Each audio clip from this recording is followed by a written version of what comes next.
Welcome to yet another Indie 5. It's Sunday, well at least this video is recorded for Sunday release, and it's time to do some metal digging from the underground. Now first of all we start with a mini CD. This one is Mephorash, and well, it's a mini CD with only two tracks.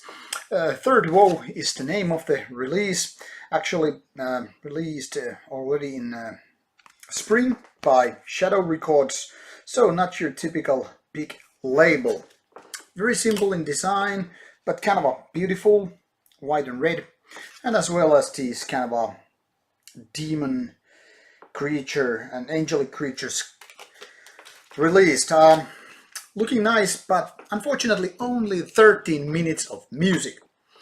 This one is kind of a band that reminds me of Behemoth, the more late Behemoth that is, with so much black metal and death metal kind of having its twist into modern extreme metal, having elements of both but not exactly being a black death metal release as such. This main focus is on black metal, and it's in fact quite nice. There are lots of keyboards as well as melodic parts, but without being kind of a melodic black metal as such. Everything from basically, from the production to songwriting and vocals are really good.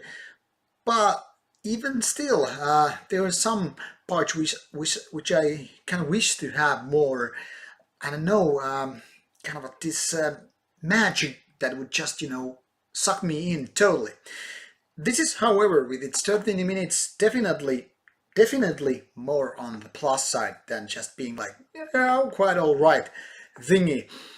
The only minus side is that with after two tracks, which are these 13 minutes, it gets just like easily getting repeated, and after a while you basically know it all the way through, and there's not much really to where to expand, so to speak.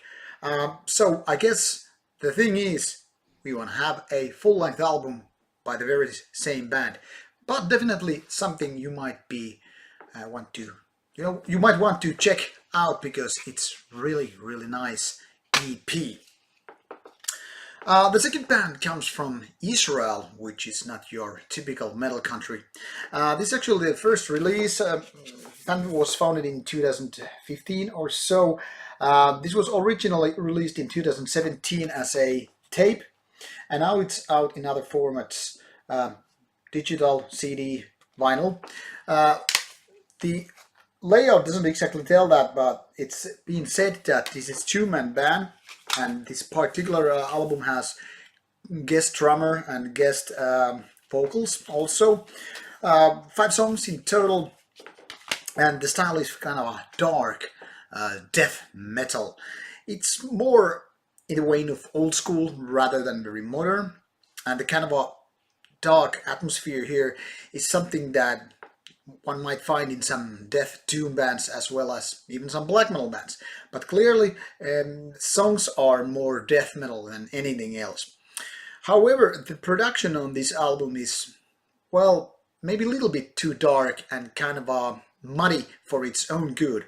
And as such, I feel a little bit, kind of doing minor, and want to emphasize minor damage to the whole songwriting, because with this kind of production, it's kind of clear that these songs don't just play out as well as they probably could if it was a little bit more clear, sharper, maybe more violent even.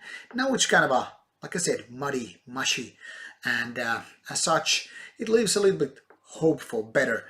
Nevertheless, a nice debut EP from this band, and who knows where Ziggurat gonna go next. At least it's a promising start.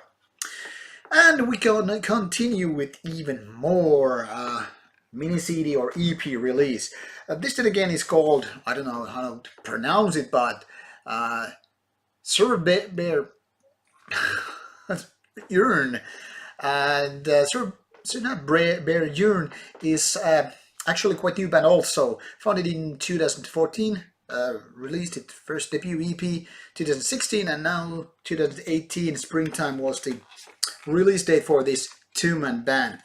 I don't know why not still on doing full length, because it seems that these guys already know what they're doing.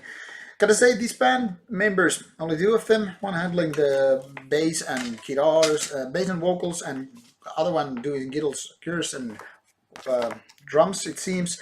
They are already known to each other from at least a couple of bands. One from called Satue, which ended its career a few years ago, and the other one is called Oxist or Zero Oxist, kind of a hipster name for a band, but the point here is being that these guys know each other from previous bands, and this time they have decided to do it as a two-man band to create some really old school death metal.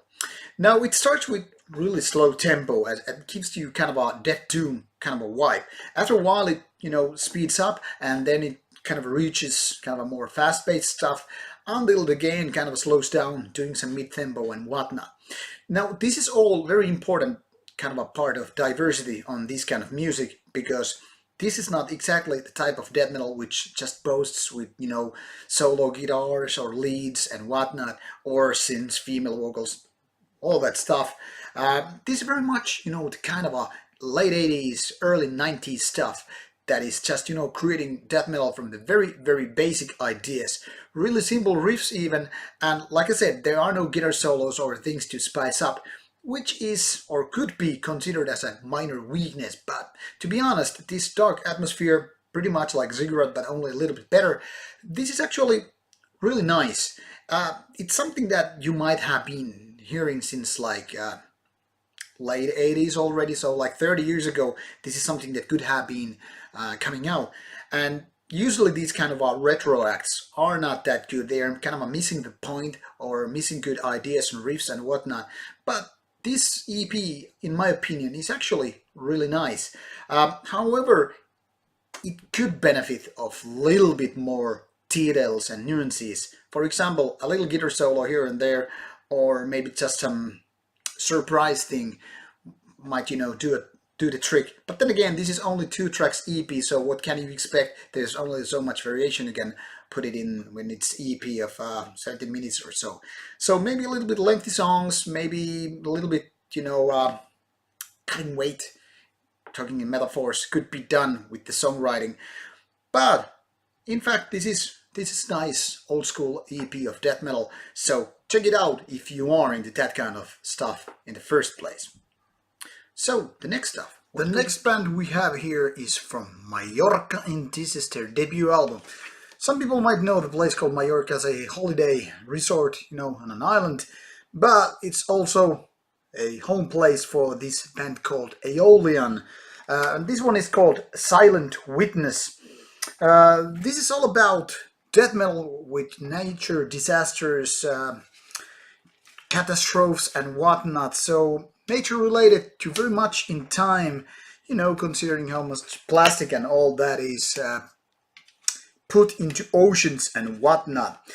But we don't focus on the lyrics so much here, so I'm just going to talk a little bit about this album and show to you this CD release by Snowwave Recordings, or Records, whatever.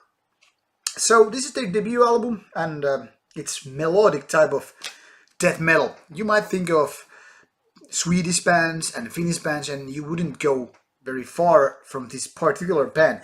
It doesn't matter how much there are crawling parts or streaky parts. This is all about kind of a 90s Nordic melodic death metal, and not so much death metal. It's sometimes just melodic metal. You might find hints towards Amorphis, early ones, as well as bands like Amon Amarth, and then again all kind of In Flames and Dark Tranquility and all that stuff, and you're pretty much in game. Now, Silent Witness is basically bringing nothing new to the table. They are just, kind of doing very talented pastiche to the table. Every element on this album is something that if you have ever been listening to melodic death metal or melodic metal, you basically know what's going on here. Just everything is kind of like a schoolbook version of a song. The downside of this is, of course, that you really need to have really good songs to basically step out of the crowd and make a difference. But with Silent Witness, unfortunately, that's not exactly the case. Everything, from the production to the vocals and, songwriting is just, decent, but hardly anything else. It's something like a typical debut album. All the elements are there and these guys know what they are doing, but they lack the kind of a good songwriting skills just yet. So Silent Witness is something that I could recommend to people who are really enthusiastic about this very genre. But would this be a kind of a gateway drug to the same genre? I don't think not. Give it the chance if you think it's your cup of tea. Otherwise, it's a pass. Now, the final album on this Indie 5 is something that comes out of Australia. This is their second album after a few years break from a band called Atra Vetosus. Apricity is the name of the album, and it's all about melodic black metal. Not so much as a satanic themes and darkness and whatnot, at least that was not the case previously with the band, but this is more about, I don't know, nature and other stuff, which are not to the purest kind of black metal fans, the stuff here. Now, their debut album that came out in 2013 was pretty decent in the genre, but nothing special, just, well done music, and one could expect that from there the band kind of, steps up and goes to a better direction. However, 3 years later when they get out with their mini CD, just, one song, 22 minutes, it goes to the wrong direction. Everything was just kind of like having this idea of creating melodic black metal, fast-paced synths and all that stuff, kind of 90s vibes, but not doing exactly the level of a debut album. Now, this second album is kind of even worse. It's really mediocre album with really mediocre songwriting, not to mention the production and, vocals, which are just kind of typical and not very good. I'm not saying they are bad, but given that this album is like 62 minutes with every song except the two instrumental ones, which are like 3 minutes or so, every song is between 8 to 10 minutes. Now, I've bitched and moaned about this previously in other albums, but unless you're really skilled songwriter, doesn't matter what's the genre, don't do 10-minute tracks. I mean, it takes so much skill and good songwriting and composing skills to make any sense that you have a bunch of good riffs, then you can just, bounce back and forth with 10 minutes. But usually, which is the case with Apricity, lots of those riffs are just something kind of like a bridge riffs from one better part to another, or that's how it should be.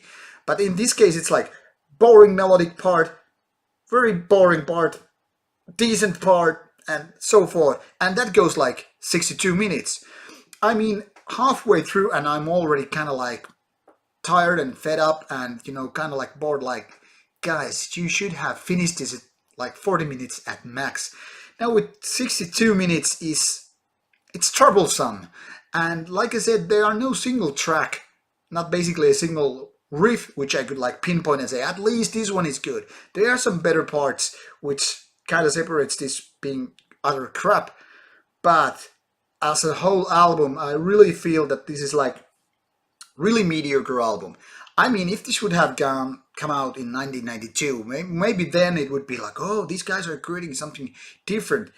But 2018, as there's so many different albums and bands that have paved the very road so many times and very much, I mean, very often way better than Atra Vetosus. I don't find any words that I could basically recommend this. I'm not saying it's crap, but it's too close to being that. So, mediocre melodic black metal, por favor. And that concludes our Indie 5. As always, should you have any comments, opinions, and moanings and bitchings towards me or around the channel in general, put them on the comment box below and I'll try to get back to you as soon as possible. See you soon and listen to some good stuff. Don't waste your time on crap. Bye bye.